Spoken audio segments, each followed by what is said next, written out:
Bang ding ding, trademark. He come out 6'7" tall. Bang ding ding, 1 star. Bang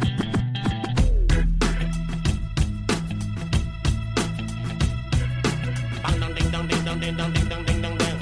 This is a perfect day. Woke up to the sound of the garbage truck again. Upstairs neighbor's toilet's leaking on my head. Cars broke down, I missed the bus, there runs a 10. I had a feeling this was a day to stay in bed. I finally left my pad right on the jumbo's cloud roof. A police officer pulled out his gun and said, I said, sir, you got the wrong guy. I guess it's just the perfect day. It's just the perfect day.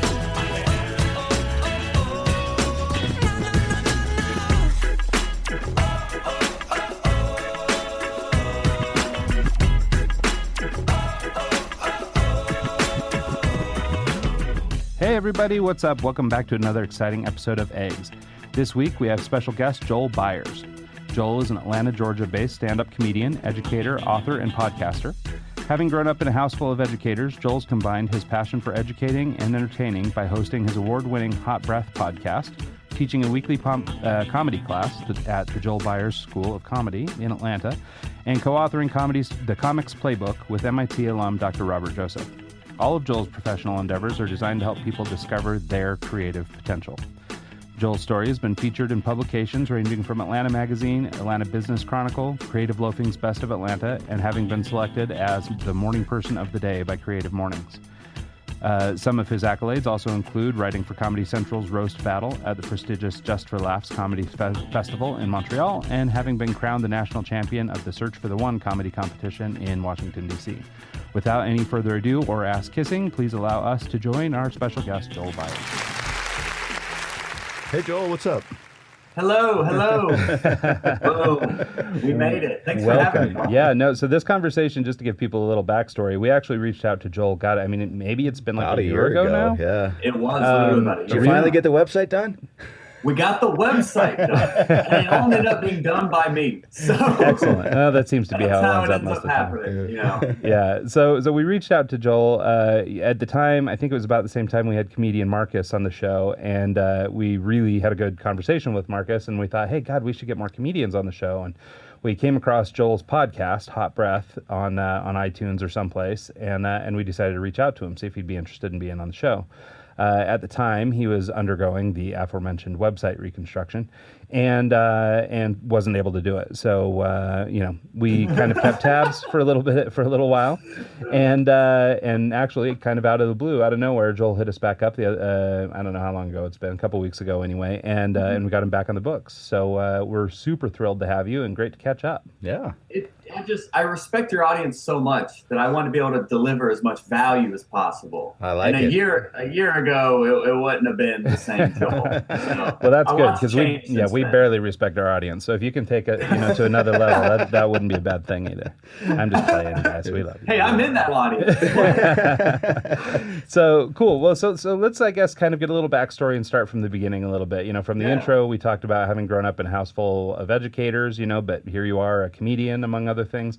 Let's talk about who you are, where you come from, where you live, that kind of good stuff. Joel Byars. People on YouTube can get the wave. People listening are like, wait, what? He already What stalls? is he doing? God, This guy's a comedian? He can't even not speak. very articulate, this guy. Yeah. I was born in Somerville, Georgia. Somerville, nice. If you're from there. It's a lot of meth in Somerville. So sounds like our hometown. Yeah, I just spent a week in Columbus. I don't know if it's near there, but I was in Columbus, Georgia for. I've done comedy down there. Yeah, in South Georgia. Oh, nice. Yeah, no, it was nice. The people were great. Salt of the earth folks. It was a good time. Yeah, so I was born there and then grew up around the Atlanta area and always have had a passion for comedy. Started with Sinbad's Afros and Bell Bottoms. Yeah, I'm still into afros and bell bottoms, actually. I had some slacks made that were bell bottoms just because. Why not? I can think of several reasons why not, but whatever works for you, man. Yeah, I miss that guy Sinbad. Jinkos back then. Chico's. We got to bring those back. Well, they're sitting in a a box or like a rail car somewhere. They're still out there. We just have to find them. But that's what it's always been in the back of my brain to actually pursue comedy. My mom tells me this story when I was in like first grade or something. I was in a church play. And I stole the microphone from like the lady in charge and just started rah, rah, rah, rah, rah, making noise. And I got laughs. Apparently I killed. Yeah, for anybody who hasn't seen it, on YouTube, this is still the bit he's doing, just yeah, it's my best show of the day. Walks up on stage, not even scheduled that night, just steals the mic and goes rah, rah, rah. Yeah, it's kind of his rap. Dressed like baby Jesus the whole night. I'm in a manger. Check it out on Netflix. It's in Spanish. And so it's always been in the back of my brain, but then to actually make it my professional endeavor, it required me to go to college, spend a bunch of money, get to senior year and be like, well, I've lost all my money. What else can I lose? Might as well do comedy. Right. Yeah. So I tried it senior year at an open mic in front of like 8 people. 4 of those people were the staff. And it went sufficient. I didn't kill, but I did enough to want to come back. And since then, it was almost like I saw the Matrix. I took the blue pill that night, and now I can only live in this comedy matrix. And it's now everything I think, eat, sleep, and breathe is just comedy. That's cool. Yeah, that's incredible. Mm-hmm. So I mean, for people, and we'll get into this stuff a little deeper, but I mean, you just to that end, you've got the comedy podcast, you've got the comedy school that you guys do in Atlanta, or that you do in Atlanta. Mm-hmm. I mean, clearly it sort of permeates everything. Where did this? You've had this sort of ongoing drive for comedy and have been interested in that all these years. You've survived the open mic. What does the rest of this process work like? Like, I mean, I've heard enough, comedians and stuff on podcasts to know that it takes, some reps before you start getting real comfortable doing this kind of thing. Sounds like maybe you already had the personality for it. You weren't too afraid of being booed off the stage. But I mean, can you talk a little bit about just kind of those early years and getting through, to some level of sort of professional proficiency? Yeah, I mean, it really, I took a disciplined approach to comedy to where I didn't even try to market myself or sell myself until like 6 years in, maybe 7. I'm about 9.5 years in now, but I didn't even think about how am I going to, get sufficient money to where I can be full-time. Like, my first thought was I just need to get really good at this and create a product that is worth selling. So that hustle means I'm working at Enterprise Rent-A-Car, working I think it was like 7:30 to 5 or 6 every day, and then out till 1 a.m. doing open mics and just repeat for like months and months. I worked there for probably about a year, saved up enough money, and then slowly from there made every decision based on getting closer to pursuing comedy full time. So I moved out of my mom's. Should have mentioned that. Moved back in with mom and worked at Enterprise, saved up some money, got out on my own, which means I moved into a studio apartment into the hood of Atlanta. So I was on like the front lines of gentrification there. I was one of the sacrificial lambs. And it was a unique experience. I got a lot of good material out of it, but it's one of those things I always, and I think you guys can agree, when you're like pursuing your passion, it's almost like by any means necessary. It's like, I know this is a means to an end. I will live here. I will live on $8 an hour. I was washing dishes, and then I became a hotel minibar attendant. Oh, so moving up the chain. Oh, dude. Moving up the chain. I want that job. Free food. Little bottles of. I went on a little mini tour with a couple other comics, maybe 4 or 5 years in. And it was about a week-long tour. I just took a bunch of Cliff Bars. And I ate Cliff Bars for like a week. Seriously, just on this tour to save money because it was that was the time. Yeah. Well, I mean, in terms of balanced nutrition, though, it may be about as good as it gets. So it's probably not that bad, really. I mean, you make it sound like a horror story, but you know. And they got different flavors, I've heard. Yeah, it was. I had chocolate chip and the like the oatmeal raisin were the two flavors we had at the hotel nice. I was at. So all the expired ones I just took and Right, just whatever was rationed there. them away. It's past 8 in one day. It's Yeah. Well, so maybe talk about that a little bit, sort of these mini tours and sort of life on the road. I don't think a lot of people. Well, I mean, let's go Is that before too the far ahead? road. Yeah. Okay. Let's go to like before first the open Before the mic, road. 2 or 3. Yeah. You know, like because figuring it out's got to be tricky. You know, like timing, everything. How long until you felt comfortable to kind of go and maybe do a headlining spot or do the road tour, the mini tour? What was the pre that?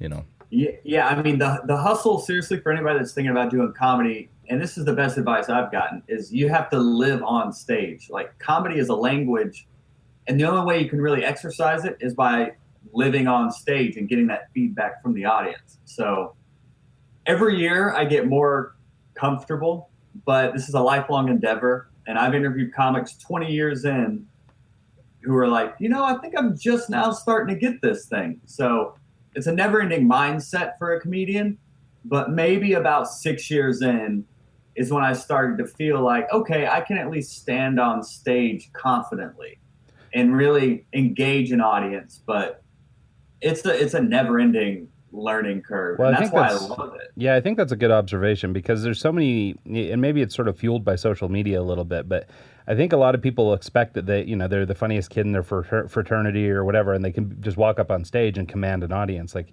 maybe they don't appreciate the craft quite as much as they should. But I think maybe social media, just seeing people on Instagram or whatever, it's sort of, you don't think about all that goes into it over years to be able to do what you're doing, what appears very simple. And, we had another guest on the show a couple weeks ago, and he was talking about how he was a 10-year overnight success. And it's kind of that mentality, right? I mean, for the outside in people, the people looking, at your Instagram account or whatever, they might go, oh my God, this guy Joel, he's got it all figured out. What's he doing? They're not looking at the prior 9 years of experience, So it's a good observation to sort of point that out, that, yes, it requires reps, and there are actually no shortcuts. There's no way around the work. And that is true with the internet. Everybody wants to microwave their success. But there is no way. You can be funny on social media, get on that stage. Yeah. You'll find out real quick how funny you really are. And that's why I love it. After it's a minute of dead air and not knowing what to say, it's like, crap. 30 seconds. If one joke misses, you can crumble on stage. You just be like, oh, everybody hates me. I quit. I should move back home. Like, all of that goes to your head. Well, But and the thing is, too, is like you could have had a great set the night before and it killed it, just totally knocked it out of the park. And then you come in and you have one kind of thing and it ruins your night. I've had a set at 8 p.m. that killed, did the same set, same venue, same set, bomb, complete silence. Almost Weird. got 8 o'clock was like a standing ovation. 10 o'clock was like a walking ovation. Like people were just out of there, man. It's a bizarre conundrum, but it's the never-ending craft of comedy that keeps me awake and alive. Well, and having done the reps and having done the 6 years of stand or like walk on and whatever slot you can get, it's those experiences that you can pull from when you have that rough night. Oh, my set that's working right, that I'm doing right now isn't really working. Let me pull something from 6 years ago that worked and see if that goes. And you can kind of pull bits and pieces from previous experiences and pull it in and hopefully turn the crowd around, Oh, yeah. But yeah, to that end, you don't know all those tricks if you haven't put in the time. if you haven't put in the time. Exactly. I used to be like, my set list would be like word for word, verbatim. This is my first word all the way to the last word I'm saying. A lot with like my interview style too. It used to be like, okay, I'm talking about this and then this and then this and then this. And it was almost like a script. So now the more you do it, the more comfortable you get and the more you're able to just kind of freestyle in a sense, but you have a game plan, but you can call audibles at any time. Well, and I think maybe just that you're a podcaster, you can share this experience. I was actually just talking to my wife about this the other day, and I was talking, this episode that we're taping right now will be 113. We've been at this, a little more than 2 years now. And I was telling my wife that I think in maybe the last 3 shows, I feel like I've turned another corner in terms of the type of conversations we're having. And maybe it's a combination, better guests. Maybe it doesn't really have that much to do with me, but I think that It has everything to do with you. Right? So, but I feel like, we keep, in the spirit of continuing to grow, I feel like every so often I find these little increments where I go, you know what, these last few shows have been incredible compared to the prior however many. And we noticed that really early on. When this show began, we did our first 10 episodes, just Mike and I solo. And it was kind of this marketing show, and we would, study up on some subject and read through bulleted lists and stuff, much like what you're saying, where you sort of had a structure or a script to read from. And they were horrible. They're really dry. They're hard to follow. They're, really boring to listen back to. And then as soon as we started having guests on, we sort of turned a corner, and our first guest changed the whole dynamic. And then all of a sudden we were doing better. And then, by episode 100, we're doing better. And now by episode 113 even, there's a new incremental change. And so I just can't, overstate the value of, just keep grinding and keep working. Consistency, that's half the game, is just being consistent and persistent. Yeah, I totally agree. Well, and so let's, you've done a few shows, you're feeling pretty good on stage, you start to hit the road, you've got your Cliff Bars in hand. What do these first couple tours look like for you? Like, what's the life of a budding comedian look like? Especially, and I know there are different scenes throughout the country, but were you like in an Atlanta scene or an East Coast scene? Were they or putting where were you up found? in hotels that you could pay for by the hour, or did you get a full night's stay? I mean, I've seen Crashing, so I feel like I have a pretty good idea of how this works. That gives a realistic depiction of the grind. I mean, it's the hourly hotel rates. No, it was it was 3 dudes in a single hotel room. That's part of it. It is showing up to a venue that forgot they even booked your show. Like, that happened on that tour we did. Wow. But this was 3 young comedians just trying to figure it out as we go. Sure. But even in the evolution of it, you get into a better venue and then maybe a little bit better of a hotel. Or sometimes it's a better venue, but then it doesn't come with a hotel. Like, there's pitfalls along the way at every step. And there's always these moments where you get booked at like a big gig and it's like all inclusive and they're taking care of you and you feel like royalty, and there's a spread in the green room and the hotel is really nice and they have travel for you. And then you get back on the real road, which is like a smoky bar that you have to perform at, and then you go stay at a hotel where the door's on the outside. If the hotel even has doors, sometimes you're just like, I'll just sleep in my car. Right. Like that's the whole hustle. And and my congratulations on 113 episodes too. Thank you. Yeah, thanks, man. Yeah. I can tell you, people know that do podcasting, this is a full-time job. It really is. Podcasting is work. And I could say out of like the 180 interviews I've done, a common You've thread. done 180? Yeah, I just hit 180 this week. Congrats. That's Yeah. awesome. Thank you. Do you do it on a weekly kind of basis, or just when they come around kind of thing? Yeah, every Monday at 8 a.m. Okay. I release a new one. Nice. And it comes out to be, every professional comedian is like, one day they're opening for Amy Schumer in Madison Square Garden in front of thousands of people. The next day, they're in the basement of a bar performing for 10 people. Like, at any moment, like, no matter where you get, unless until you hit like the 1%, like a Kevin Hart, but like at any moment, there is that balance of comedy. She always keeps you honest. Yeah.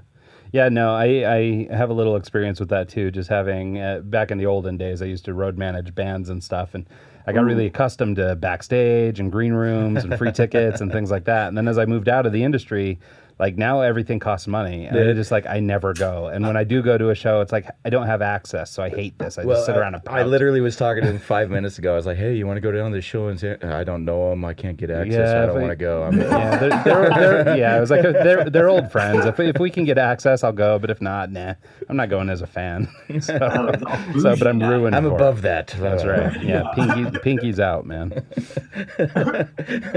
So that's awesome. Well, cool. So let's talk about kind of of the next step as you sort of began transitioning? I'm really curious because, so as we mentioned at the top, you have done or were sort of raised by educators, or I assume that's what that means, to have grown up in a house full of educators.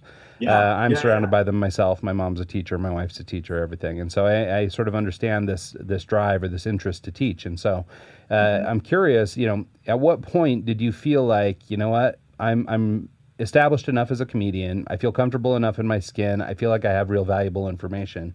Now what do I do with it? Was it the birth of the podcast next, or did you go into the podcasting school or the school, or what was the trajectory from there?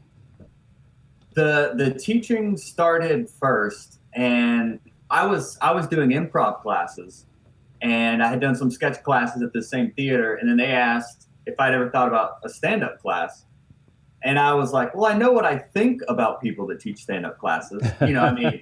There are people who teach stand-up classes who literally don't even do stand-up. It's really easy, right? It's just yes and not only that, but it's pretty much it, I think. And improv, but like in stand-up, there's a whole mathematical formula to it. There is? That I didn't. 1 + 2 = boo. That's what I've heard so far. That was improv right there. Hey. See what he did there? Yeah. Yeah. But I mean, I realized, well, it was an opportunity to maybe teach it the right way and actually come from a place of, okay, here's what I've learned, but now you have to go out and actually execute. I'm not just going to like hold your hand and write jokes for you. It's like, here are the formulas. Now go out and plug them in and see how they work for you. So it started out with teaching under this comedy school. And then the podcast happened because Atlanta Comedy had 10 comics on Last Comic Standing on NBC in like the finals. Oh, wow. And I thought it would be a good time capsule to interview all 10 of these comedians. Didn't Marcus make it? Yeah, this guy Marcus we had on was a Last Comic guy from Salt Lake. So it was kind of very cool. Yeah. Yeah. So it was a good opportunity just to kind of showcase Atlanta comedy, and really this was several years ago, and it's even booming more now than it was then. But I started out as just 10 episodes just to capture their story. And I took a little bit of a break, not really knowing what to do with it. And now it just kind of evolved into a comedy education platform as I started to take inventory. And as you do get further into your professional career and you're like, okay, what am I doing? What is my mission? Why am I doing this? Who am I doing it for? And when I took time, which I think is valuable for every business, to really take time to ask yourself those questions, that really started to provide the answers for me of like, why am I doing this? Oh, okay. Who is it for? Oh, great. Okay. So should I do this? Would it benefit them? So that really helped to find clarity in what I'm doing, which is now all I want people to think with like Joel Byars is that they're going to laugh and learn. So whether that's my classes, whether it's my podcast, my stand-up, I just want people to hear Joel Byars and be like, all right, I'm going to laugh, but I'm also going to learn something. So like, what are you trying to teach people at a stand-up show? Teach them about me. I also do social commentary to a degree as well, and showing my perspective on like race or certain socioeconomic situations. So it's like, it's not just me like doing knock-knock jokes. Because you can't be the knock-knock joke though. Yeah, I mean, a lot of solid. I would lead with one. Joke to death. It's. I want people to actually. I want to create memorable materials. So my favorite compliment is when people come up to me afterwards, and they have, oh, that's just like my wife, or that's just like my cousin, or I went to a school like that. And a lot of times we see a comedian, we can watch them for an hour and not remember anything they said.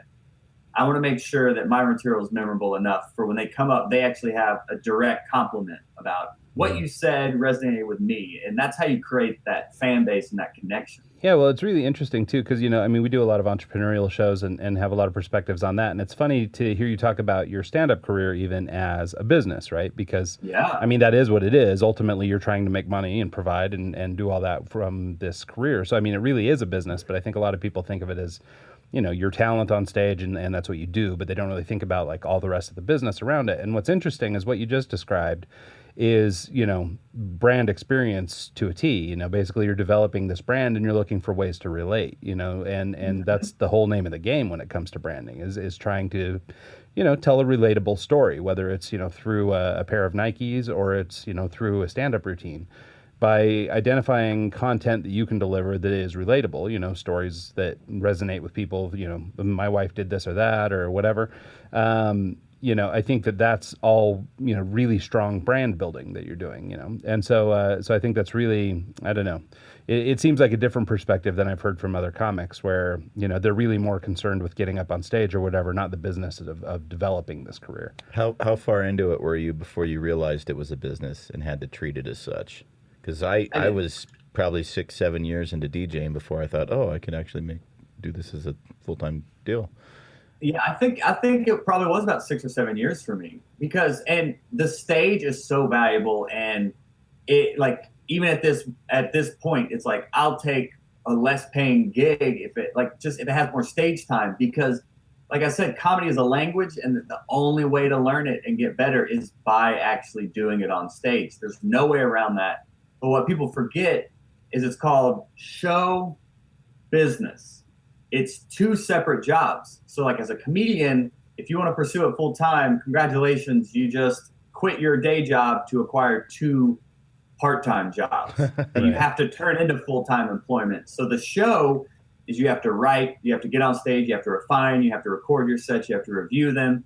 The business, okay, you have to figure out how to get booked. You have to book more shows so your show can get better, but then also figure out how to brand yourself and figure out a way to carve out a niche audience, because as we can see on Netflix, comedy is more saturated than ever. Yeah. So how are you going to be unique? So it is taking that time to look at what you're doing, but also what you want to do. What is your 2-year plan? What is your 5-year plan? What is your week plan? Do you wake up with a plan? All those little things you hear someone like Mark Cuban say, and you're like, but he's a billionaire businessman. It's like the same principles apply to if you want to make this your job, you have to treat it like one. You have to wake up and work. There's 2 points that you just talked on that I want to kind of elaborate on, and it's the show part, and A, your writing process, and B, the fact that you record your sets and review them. That to me is the step that a lot of people don't actually take, and I can only relate it to like the DJ world, but for me, after I have a set or play for a night, usually when I come back home, I'll pull my laptop out and I review the songs that I played, and I try and remember the night, and like, this song didn't do so well. I'm going to kind of pull it out of my library, but this song worked good. I'm going to move it to a different time slot, or I just kind of reanalyze the night while it's fresh in my head, instead of waiting until the next week when my next show is and trying to remember, this worked and this didn't, and it's not fresh. I think there's a lot of parallels and similarities in performance for whether it's a band, a DJ, a comedian, or whatever, anyone that's going up on stage. They kind of have to step back and reflect on, the night, review it, recap it, and try and improve. And so I like that you pointed that out. You got the show and you got the business. And the show entails a lot of stuff. I mean, the prep work, finding the music, writing, everything. Like for you, writing. What's your writing process like? What do you do? Do you I've heard Joe Rogan will go in and take a voice recorder into his float tank with him and just take notes, But I mean, what's your style like? What do you do? He gets into Joe Rogan's float tank. Yeah. And, hey, Joe, what's up? I'll text Joe and Don't he'll fly mind me. me over on his SpaceX flight he got from Elon Musk, and we'll float, bro. Just But see, that's what's encouraging is like, Joe Rogan's been doing stand-up over 20 years, and you're like, he has it figured out. He's like, no, this guy works. This guy writes. He listens. He refines. Like, you're not immune to the work, no matter how far into this game you get. So me personally, my process is more of like a free writing exercise where I'll have just like a page and I'll just free write, almost they call it a brain dump as well. Sometimes if I don't have anything to write about, I'll just free write. I don't have anything to write about and just see where that goes. Or if I have specific topics or jokes I'm working on, I'll free write about those, maybe find some funny words, funny phrase, or sometimes even what's cool with comedy, a lot of your jokes don't even start out funny. They just start out interesting. And then from that interesting concept, you start to build funny around it. Okay. So it really starts with just kind of purging of ideas and then picking the ones that your sense of humor picks up on, because it's a sense of humor. I consider it our sixth sense, where we can actually sense and have an instinct towards what is funny or not.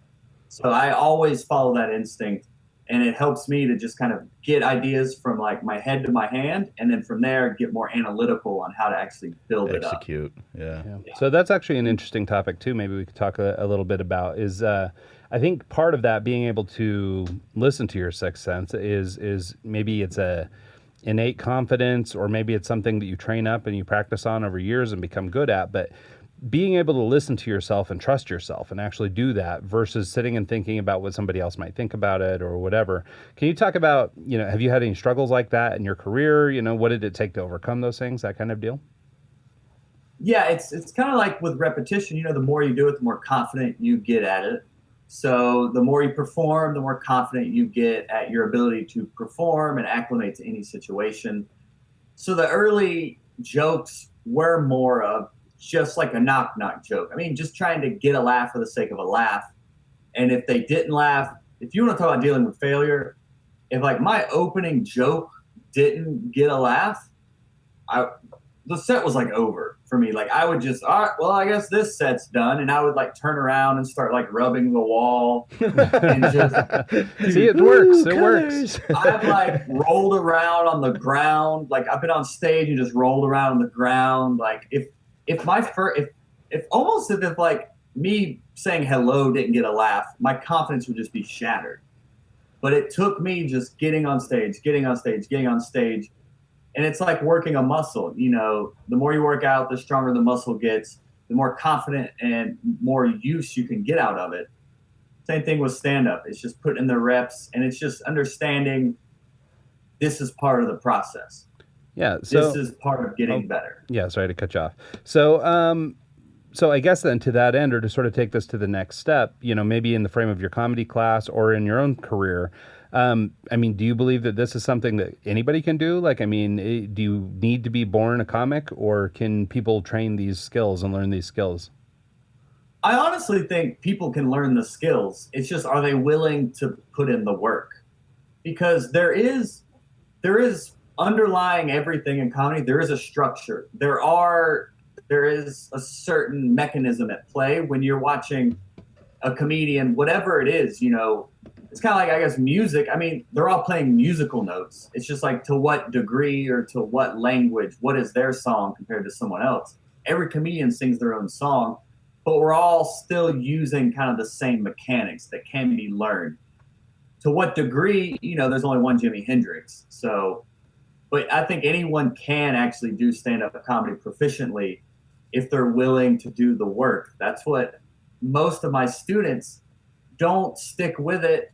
Most of my students aren't even there to pursue comedy full-time either. A lot of them are in public speaking or in sales or in human resource, just trying to get a better sense of their humor and how it can kind of empower and their actually, own. I wanted to segue into that a little bit too, because it's become such a common thing among like CEOs and things like that to take stand-up courses or improv courses anyway, just to, better learn how to craft their voice. And I guess that's what I was alluding to a little bit with this idea of, can anybody do it? Because, I'm starting to, entertain ideas of doing some speaking and things like that. Stand-up. And this is one of the things that had occurred to me was, an improv class or something like that. And, I listen to a lot of comedy podcasts, so it was something that had come up. We both just sign up for an open mic and go at it. Seriously, I would love to hear how that goes. Ooh. I'll record it for you. Bunch of knock-knock jokes, right?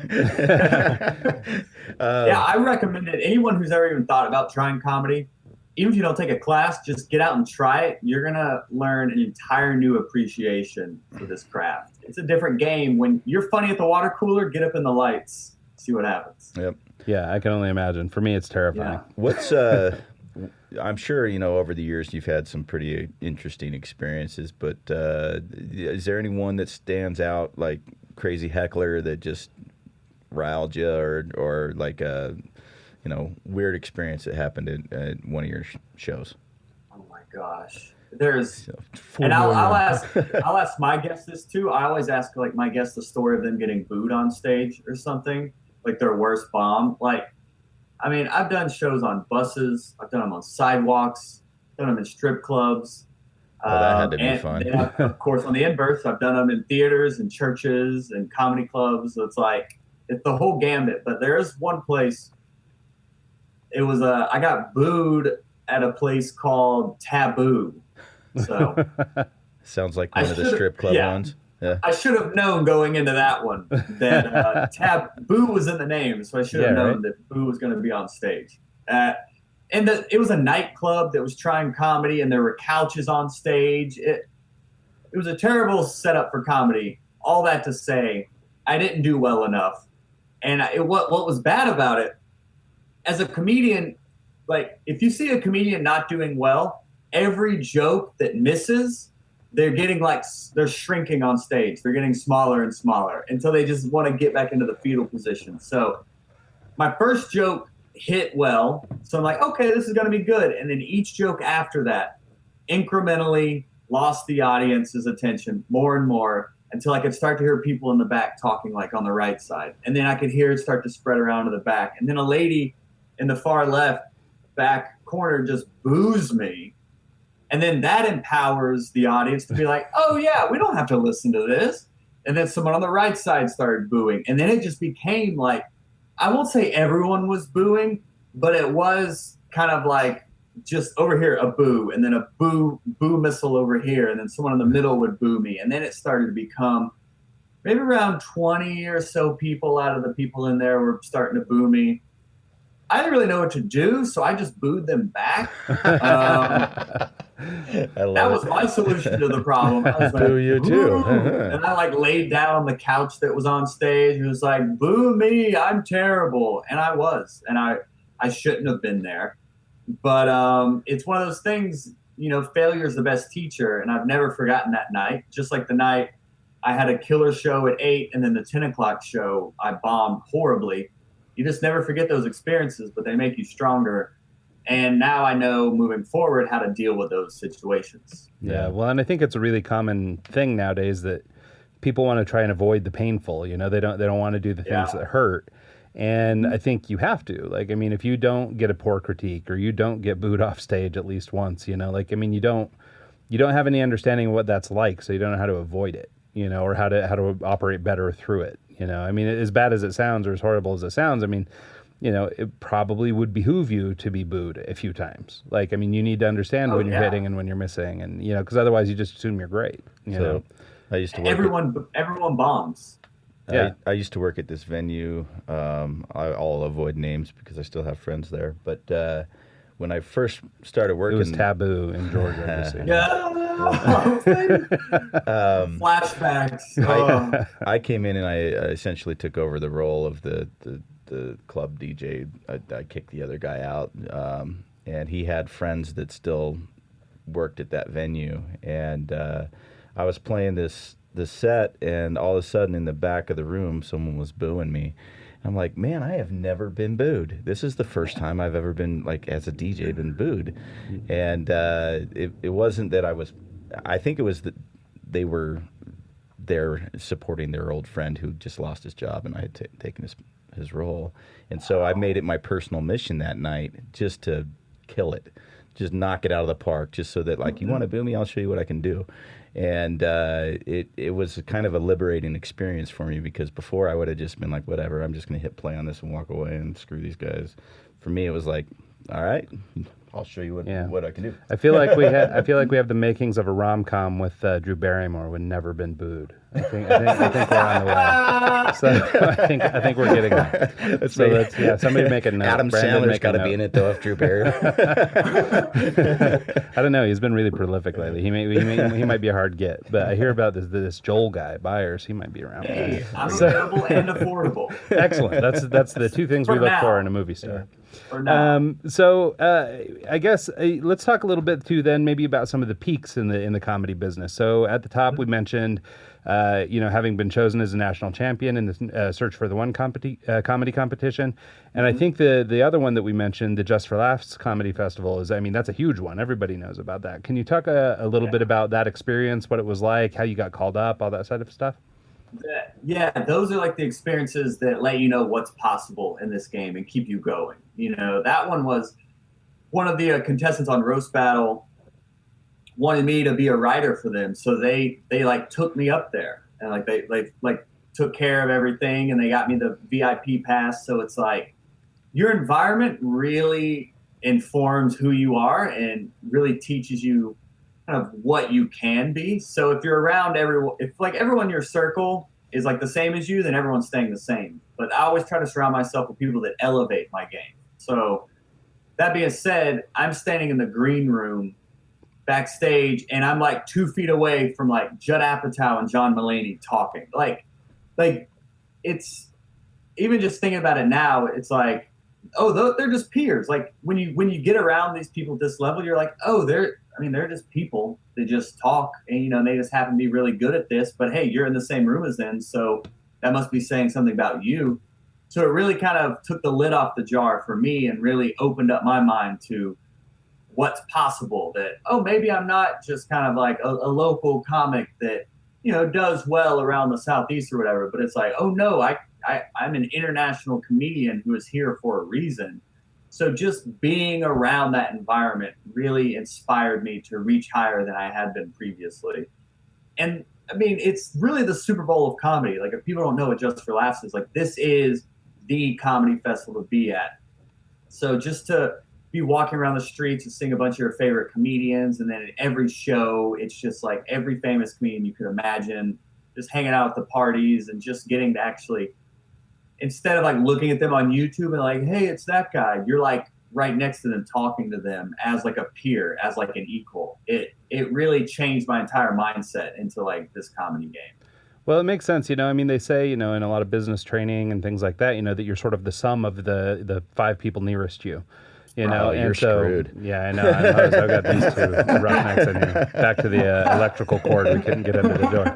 But my other 2 friends are really high performers, so it works out really great. So we stay very average. But they say that's true, and I having been around some people like that, obviously you can take some inspiration from seeing those people. Have you ever struggled with, I wonder if this happens, when you're sitting in the room with like a Judd Apatow or whatever, and you're trying to rationalize why you're there and you're putting it in the frame of, oh, well, I'm meant to be here. I was brought here for a purpose, blah, blah, blah. But like, do you find yourself feeling sort of this imposter syndrome or something? Like, what do I, even though maybe your logical brain is telling you that, yes, I should be here. I'm here for a reason. I'm not just standing here, serving, working the minibar. I am actually, among peers, were you able to sort of sit in that environment and go, okay, we have things in common. We're one-on-one, all that stuff. Or were you feeling sort of this idea that, I'm not here, I'm not good enough, I'm not whatever. And maybe I'm speaking to my own insecurities, but this is a topic that I'm trying to work through personally, but then also, I think for other people, it's a common feeling. For sure. Yeah. Insecurities. I was just going through a bout with it like this week on just like, what am I doing? It's like, it's funny. All we ever see is just like, oh, they did it. Look, they're doing well. But in reality, we're all just trying to figure it out, and we're doing the best we can. Everyone's doing the best they can. But in that situation, I was somehow calm and comfortable. I wasn't like, oh my gosh, it's Judd Apatow right there. I was just like, oh, look, it's Judd. Like, not like we're buds, we don't text, but for some reason, I was comfortable in that situation. Maybe it's because I had been validated by the fact I was even paid to come up there and like be a part of this festival. So that aspect probably made me feel more like, oh, I do belong here because I'm wearing the same pass that they are and I'm in the same room as them. So clearly this means I'm part of this group. And it did come probably with, building up to that, being in green rooms with bigger name comics, that you're working with. It's like, okay, maybe at first you're like, I shouldn't even be in this green room. I'm just going to let them have it. I'll just be out in the audience and just waiting my turn. And then you start to meet these people and you're like, oh, there's a camaraderie with comedians that it's just, you just get this like understood respect that if you're on that stage, then it's an understood respect that, all right, you're part of the overall collective of comedy because you're willing to stand on that stage, which like 99% of people on the planet are too scared to do. So there is like this just kind of organization behind comedy that really, there's competition, of course, but there's like a nurtured competitiveness that we're in this together in a sense. Yeah, well, and I suppose as long as you didn't do anything weird like stuff Kevin Hart in a backpack or something and run off, you're probably okay. Or taking selfies, like it was all just very cool awesome. and just community. Yeah, that's really cool. Well, and I think that's kind of what makes it work, right? I mean, I think most of the comedy podcasts I've listened to are guys talking about their time on the road and the things they did together in the green rooms and the conversations they've had and things like that, so it makes sense. So have you had that kind of aha moment where you're like, oh, I'm standing in front of, Joe Rogan or whoever, like your idol, and then all of a sudden he's right there. Have you had that kind of like, wow, I've arrived kind of moment, just knowing that you're like, who's the guy for you? Who's the guy that like you've met and you're like, I can't believe I'm sharing this stage with this guy? Yeah, the first one would probably have been like the one that kind of opened up the door for me was like I was in the green room with Ron White. Oh wow, nice. Smoky and you couldn't see him through the cigar smoke. Oh yeah, but I'm sure he was there, dude. Just a little red dot moving around in the room. Who he is on stage is who he is off stage. Like that is him. That is not an act. He is drinking. He is smoking. He is all that. And like just sitting in the green room with him and just listening, like I've always been mindful of like when I'm around people to always be learning and to always just be listening to them. So it's like if I'm in the green with Ron White and then he'll just casually say, man, if I was your age in this comedy game, I'd be in here having sex with a waitress right now. So you went and got a waitress, right? Yeah. Right. He grabbed 2 waitresses. I'll show you. Yeah, so it makes it like lighten the load of like, you're not in here with Ron White, you're in here with another comedian. Right. So from then on, I kind of had that approach of like, okay, there's an understood bond we have. So just be cool.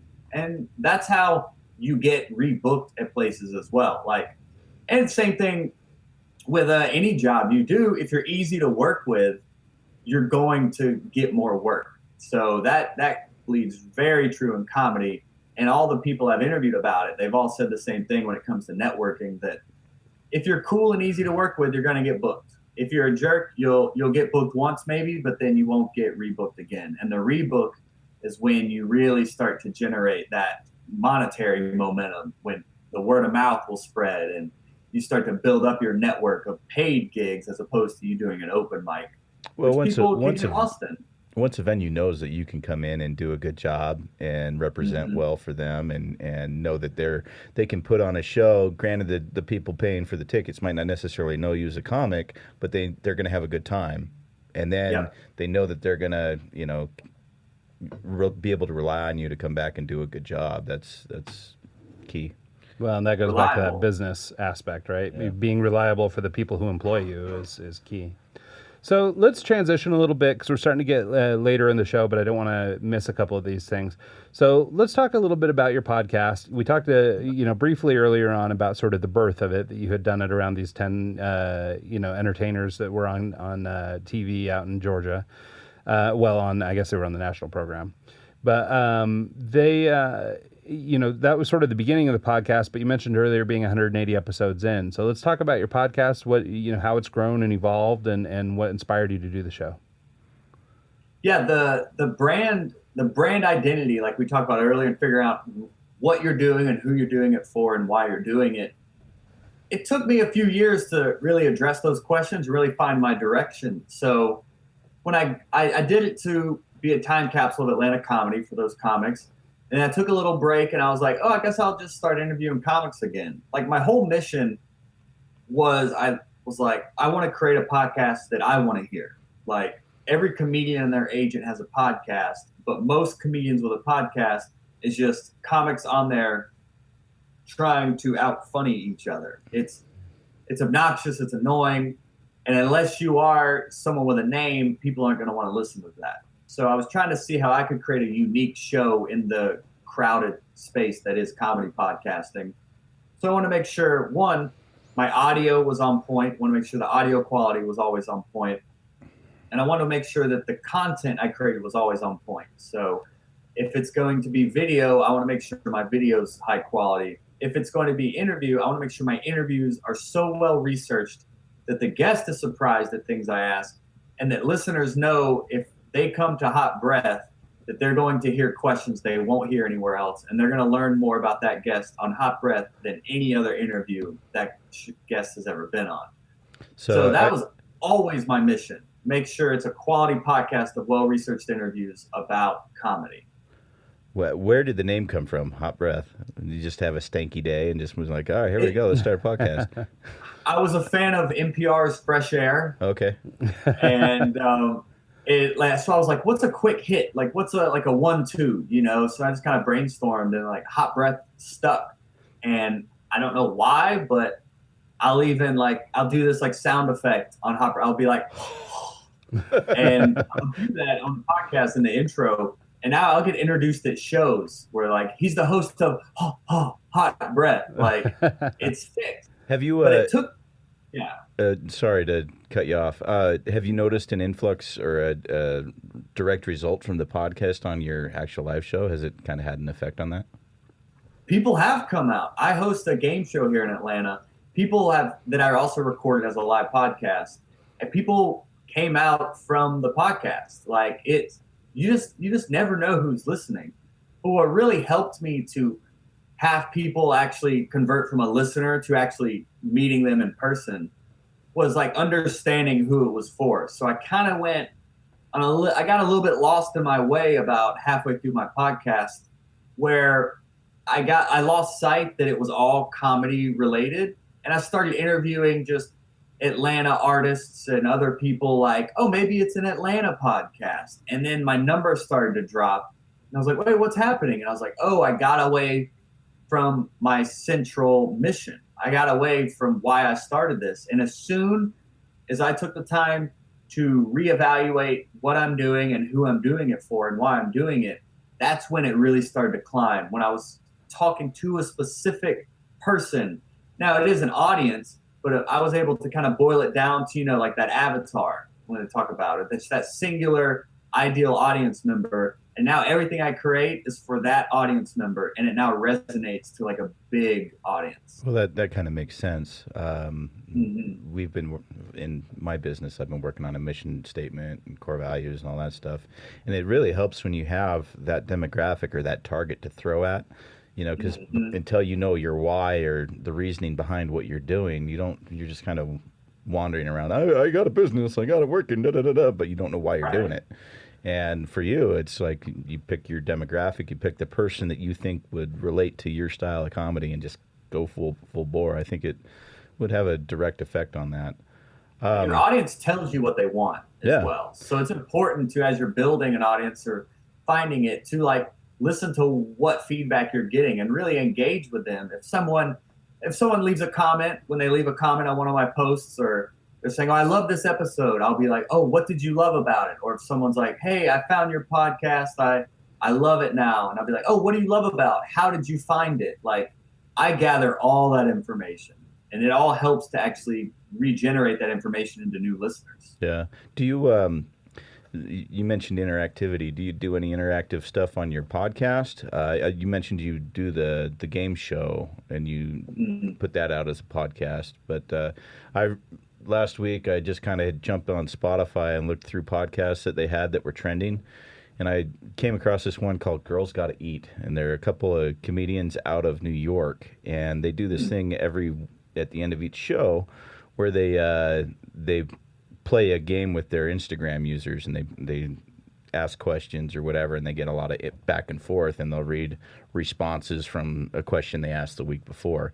And it's turned into this kind of thing. And I really like what they're doing there. It's kind of different and unique. But have you done anything like that? I've done Q&A episodes. So I'll go on Instagram Live and Facebook Live and do like a live episode and record the audio. And then just that'll be an episode. So I have done that, and that helps with engagement and really building community.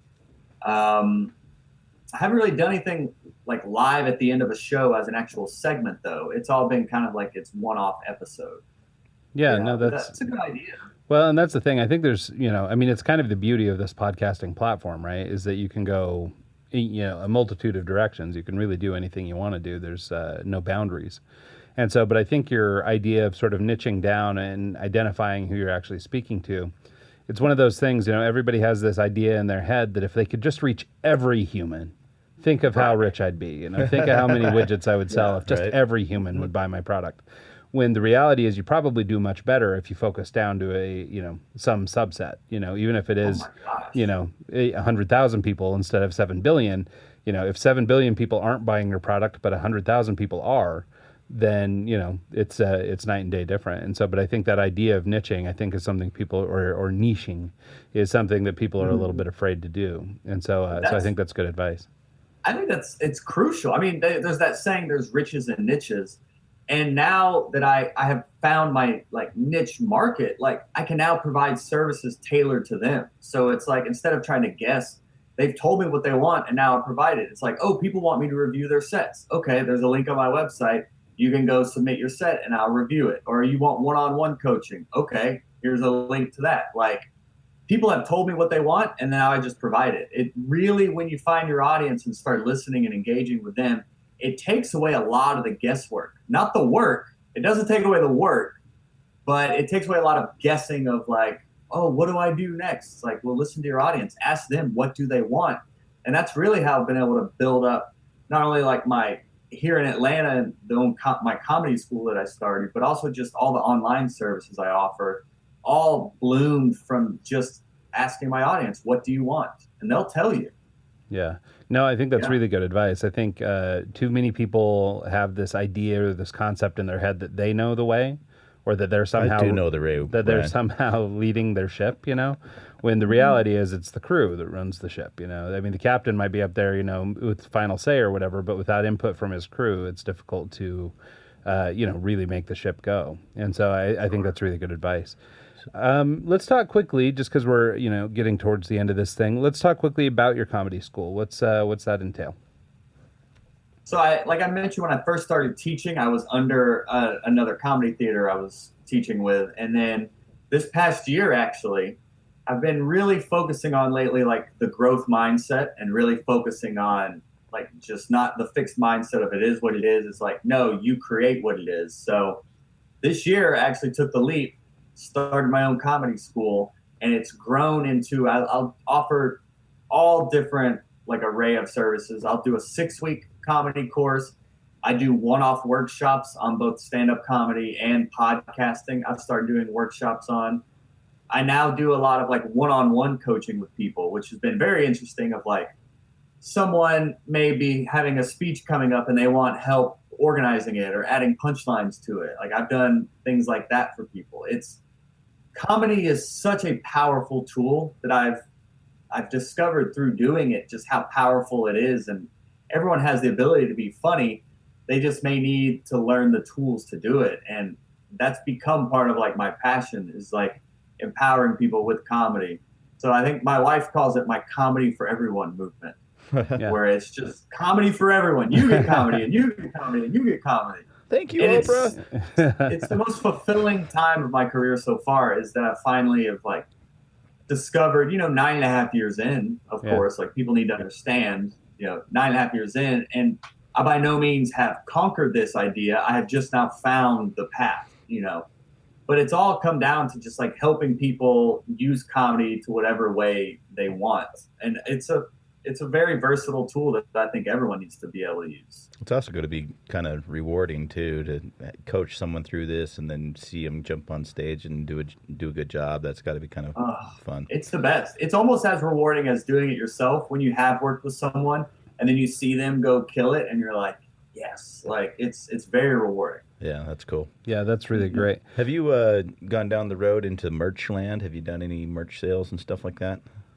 Some. I do have my wife actually.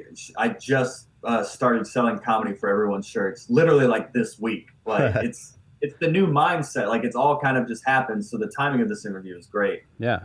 But I have gone down the road of like I'll have a joke and then have a shirt about it. You know, I mean, a lot of comedians do that. But if you have a joke that involves a shirt, then you have to do the joke to sell the shirt. You know, you can't just say, I have this shirt with a catchphrase, but I don't want to do the joke, but you can buy it or whatever, you know. So it's like I'm trying to do more merch now based around, I have like podcast merch and more just things that are more of the Joel Byars brand in general, as opposed to just kind of like a tagline. So I have a Teespring store that's all linked from my website, and people can go check out all the merch I have there. It's also linked to my podcast site as well. Excellent. Well, speaking of that, then, just as we sort of wrap this thing up, where can people find out more about you, learn about the school, all these things, and any other parting shots that you've got? So my podcast website is hotbreathpodcast.com. I mean, on there's a blog on there, but there's also links to how you can support the show or support eggs as well. Like whatever podcast that's giving you value, return that value, because like, yeah, what these people are putting in a lot of work. Seriously, like a lot of work. So you can support Hot Breath Podcast. On there, we're on YouTube, we're on Apple, we're on Spotify. Anywhere there's a podcast, Hot Breath is on. The video is on YouTube. Joel Byars Comedy is my personal website. That's Byars. And that's got your coaching and the school and all that stuff is available there, correct? I have a comedy education blog on there that kind of I write blogs about like things I've learned through the podcast and personal experience. But also there's links to the school and all the coaching and more info about just me and what my mission is. So if you enjoyed this and like learned something and you just want to connect, my favorite thing to do is like connect with people online. I'm sure you guys may be able to agree with this, that like anytime you get an email that says it's from your website contact page, you're like, oh, this is gonna be good. You know, it's like they find you on your website and feel compelled to reach out through that. You're just like, oh, those are my favorite emails. So please, if you have any questions about comedy or you want to work together, just joelbyerscomedy.com and let's make it happen. That's awesome. Well, cool, Joel. Thanks so much, man. We're really grateful that you were able to make this happen.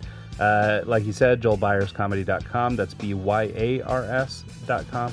And check him out. Follow him on all the socials. Are you still performing? Can people see you anywhere? Or do you have any upcoming events? Oh, yeah. I'll be...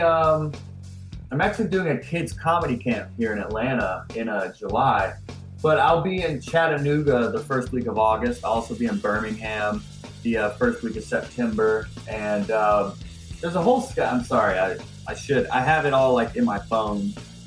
There's a schedule on my website and all that. And if you want to see me, reach out. You know, I'm mobile, so I will come to you. Perfect. I host events and I'll do corporate events and holiday parties and just do stand-up or host events. Like I've done a little bit of everything. Whatever involves a microphone and being entertaining, I can do it. I love it. Cool. Well, thanks so much, Joel. Glad we were able to finally connect and make this happen. And we'll see you again soon. So thanks to everybody who tuned in on the live stream, and everybody who will subsequently download this here in a couple weeks. So thanks for everybody for tuning in. Reach out to the show, eggscast.com. And once again, our guest was Joel Byars. That's Byars. You can learn more at joelbyerscomedy.com. So, thanks everybody. Have an awesome week, and we'll see you next time. Thanks, Joel. Yep. Catch you later.